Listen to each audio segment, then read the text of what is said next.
ఒక జగన్మోహన్ రెడ్డి మీద ఉన్నటువంటి ఒక కన్సర్న్ ఏంటంటే ఈ కమ్యూనిటీలో ఈ రోజు వరకు ఎస్సీలని ఎవరైనా సరే దూరం పెట్టాలనే చూశారు కానీ ఎస్సీలు మనకు ఓటు బ్యాంకు, ఈ ఎస్సీలు ఓటు బ్యాంక్ లేకపోతే మనం గెలవలేము, కాబట్టి మనం అవసరమైతే కమ్మాళ్ళని పక్కన పెడదాం, అవసరమైతే రెడ్లను పక్కన పెడదాం, అవసరమైతే బ్రాహ్మిన్స్ ని పక్కన పెడదాం, అవసరమైతే వైశ్యులను పక్కన పెడదాం, నా ఎస్సీ నా బీసీ నా ఎస్సీ నా ముస్లిం అన్న మొదటి ముఖ్యమంత్రి అవడం అనేది జగన్మోహన్ రెడ్డి గారికి కొత్త కలిసి వచ్చినటువంటి అంశం. సో ఈ రెండు ప్రభుత్వాలలో దళిత బిడ్డలు అన్యాయం కోబడ్డారు. ఇప్పుడు నేననేది ఏంటి అంటే నరసింహరావు గారు తెలుగుదేశం ప్రభుత్వం హయాంలో అన్యాయం జరిగింది, వైఎస్ఆర్ కాంగ్రెస్ పార్టీ ప్రభుత్వంలో అన్యాయం జరిగింది. ఇలా అన్యాయం చేసుకుంటా వచ్చిన ప్రభుత్వాన్ని నువ్వు కాకపోతే నేను కాకపోతే నువ్వు అనే కంటే కూడా మాలాంటి వ్యక్తులకి అట్లీస్ట్ రిజర్వ్డ్ కాన్స్టిట్యున్సీలో 36 రిజర్వ్డ్ కాన్స్టిట్యున్సీలు ఉన్నాయి. రేపొద్దున 175 కాన్స్టిట్యున్సీలో పోటీ చేస్తున్నాం, 25 ఎంపీ కాన్స్టిట్యున్సీలో పోటీ చేస్తున్నాం. ఇలాంటి కాన్స్టిట్యున్సీలో వాస్తవాలను దృష్టిలో పెట్టుకొని ఎస్సీలకి ఎస్టీలకి క్రిస్టియన్లకి ముస్లింస్ కి బాసటగా నిలబడగలిగినటువంటి పార్టీలకి నిజాయితీగా వాళ్ళ కోసం చేసేటువంటి పనులను గుర్తు పెట్టుకొని వాళ్ళకి ఓటు వేయమని నేను ప్రజలను అప్పీల్ చేస్తున్నా. ప్రజలు ఈ అప్పీల్ ని గమనిస్తారా? నిజంగానే మళ్ళీ వాళ్ళ ట్రాప్ లో పడిపోయి తెలుగుదేశం ప్రభుత్వం రారా అని పిలుస్తుందని వెళ్తారా? లేకపోతే జగన్మోహన్ రెడ్డి ప్రభుత్వం మీకోసం వచ్చానంటే మీ నెత్తి మీద చేతులు పెట్టారంటే మళ్ళీ వైఎస్ఆర్ కాంగ్రెస్ ప్రభుత్వానికి ఓటేస్తారని ప్రజలు, విఘ్నులు అనేటువంటి ప్రజలు నిర్ణయించుకోమని నేను వారిని కోరుతున్నాను. వాళ్ళ దగ్గర ఒక ఆప్షన్ ఎక్స్ప్లోర్ చేస్తున్నారు మీరు.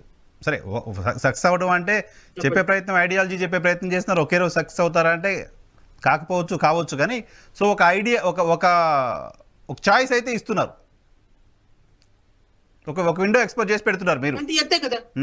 ఇప్పుడు నేను ఇప్పుడు రేపొద్దున మంగళగిరిలో ఎవరి నుంచి ఉంటారో నాకైతే తెలుసు. అధికారికంగా మంగళగిరిలో కాన్స్టిట్యున్సీ, తాడికొండ కాన్స్టిట్యున్సీలో నేను మా పార్టీ తరపు నుంచి అభ్యర్థిగా వెళ్తున్నాను. అవునా?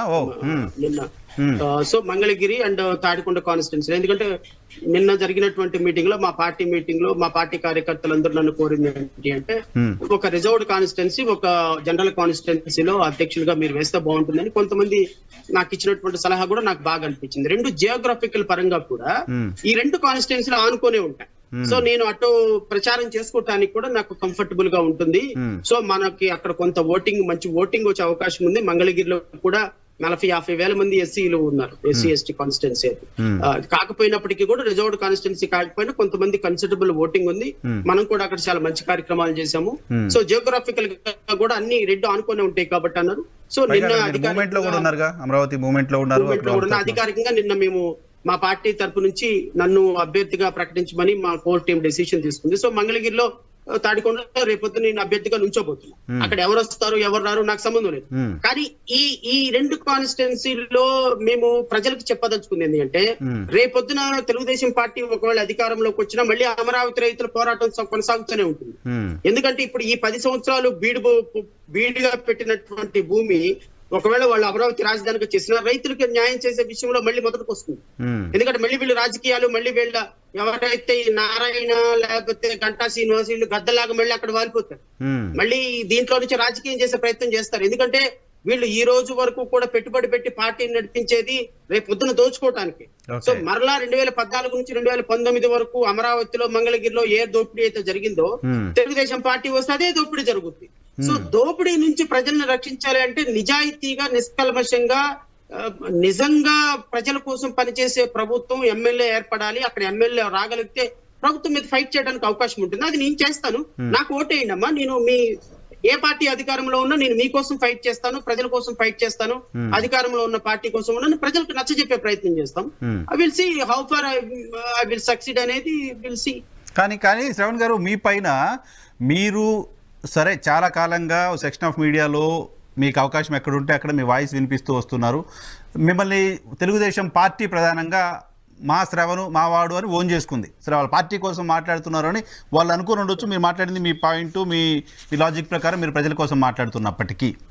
సో శ్రవణ్కి తాడికొండ టికెట్ అడిగారు తెలుగుదేశం పార్టీలో, ఆయనకి టికెట్ ఇవ్వలేదు కాబట్టి బయటికి వెళ్ళిపోయి తెలుగుదేశం పార్టీకి వ్యతిరేకంగా మాట్లాడుతున్నారు అనేది మీ పైన తెలుగుదేశం పార్టీ ఇస్తున్న ప్రొజెక్షన్, తెలుగుదేశం మీడియా ఇస్తున్న ప్రొజెక్షన్. ఇప్పుడు మీరు అక్కడే పోటీ చేయడం ద్వారా వాళ్ళు చేస్తున్న ఆరోపణలకి కొంత బలం చేకూర్చినట్లు అవదా? నాకు మీ మీద ఇంకొక ఎలిగేషన్ వచ్చింది, అది కూడా అడుగుతాను నేను. మీరు నన్ను ఈ ఫస్ట్ అడిగారు కాబట్టి నేను మేము లీగలేదు. మీరు సాక్షిలో ఒక యాంకర్ పోస్ట్ అడిగారు, ఆ యాంకర్ పోస్ట్ ఇవ్వలేదని బయటకు వచ్చి యహా ఛానల్ ఒకటి పెట్టుకొని ఆ ఛానల్ పెట్టుకొని ఇంటర్వ్యూలు చేసుకుంటూ వెళ్తున్నారు. ఏ రోజుకైనా మీరు సాక్షి ఛానల్లో యాంకర్ గా వెళ్ళాలనేది మీ ఉద్దేశం అని నేను అడిగాను అనుకోండి, వాట్ యూ విల్ సే? చెప్పండి. No base. What you will say? No base. మీ క్వశ్చన్ కూడా నో బేస్. ఎందుకు అంటే మీరు ఒక ఛానల్ పెట్టుకొని, ఒక ఛానల్ నుంచి బయటకు వచ్చి ఒక ఛానల్ పెట్టుకొని రూపాయి 10 రూపాయలు పోగేసుకొని ఏదో కష్టపడి బాధపడి ఏదో విధంగా మీరు ఒక ఛానల్ నడుపుకొని మీ వాయిస్ వినిపించాలి, సొంత వాయిస్ వినిపించాలని ప్రయత్నం చేస్తున్నారు. సొంత వాయిస్ వినిపించాలని ఒక ఛానల్ పెట్టుకొని ప్రయత్నం చేసేది ఇంకో మేజర్ ఛానల్లోకి వెళ్ళి యాంకర్ పోస్ట్ కోసమా సార్? జీరో. మీరు ఎందుకు ప్రయత్నం చేయాలి? శ్రవణ్ కుమార్ ఒక రాజకీయ పార్టీ పెట్టుకొని ఒక నేషనల్ ఎలక్షన్ కమిషన్ దగ్గర, సెంట్రల్ ఎలక్షన్ కమిషన్ దగ్గర పార్టీ రిజిస్టర్ చేయించుకొని అన్ని రాజకీయ పార్టీల లాగానే నా పార్టీలో కూడా ఒక అభ్యర్థులను ప్రకటించుకుంటూ చిన్న చిత్తగా రౌండ్ టేబుల్, కొన్ని వందల రౌండ్ టేబుల్ కాన్ఫరెన్స్లు బట్టి కొన్ని వేల అజిస్టేషన్లు చేసి సమస్యలు తెలుసుకొని కేసులేసి రాష్ట్ర ప్రభుత్వం, తెలుగుదేశం ప్రభుత్వం కంటే శ్రవణ్ కుమార్ వేసిన కేసుల వల్ల కొన్ని వందల పాలసీ డెసిషన్స్ లో ఈ రాష్ట్ర ప్రభుత్వం తన పాలసీలను మార్చుకుంది.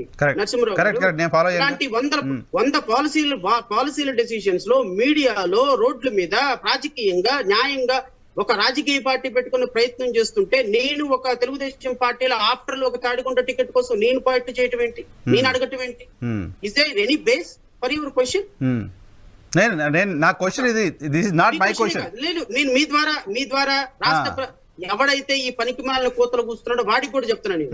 తాడికొండ టికెట్ తెలుగుదేశం పార్టీ తరపు నుంచి అడగాల్సిన కర్మ, అగత్యం నాకు పట్ల అవసరమైతే తెలుగుదేశం పార్టీలో ఎవడన్నా వస్తే నా పార్టీలో నుంచి టికెట్ ఇస్తాను. బికాస్ నాకు ఒక పార్టీ ఉంది.